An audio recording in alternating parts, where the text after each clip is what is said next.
புதுக்கோட்டை மாவட்டத்தில் இன்று அதிமுக மற்றும் பாஜக நிர்வாகிகளாக இருந்த மூவரின் வீடுகளில் அமலாக்கத்துறை சோதனை நடத்தி வருவது பெரும் பரபரப்பை ஏற்படுத்தியுள்ளது.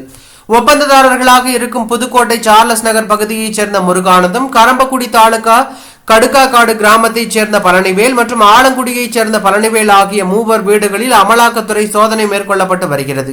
துப்பாக்கியுடன் துணை ராணுவத்தினர் பாதுகாப்பில் அமலாக்கத்துறை அதிகாரிகள் இந்த மூவரின் வீடுகளில் இன்று காலை தொடங்கி அதிரடி சோதனை நடத்தி வருகிறார்கள்.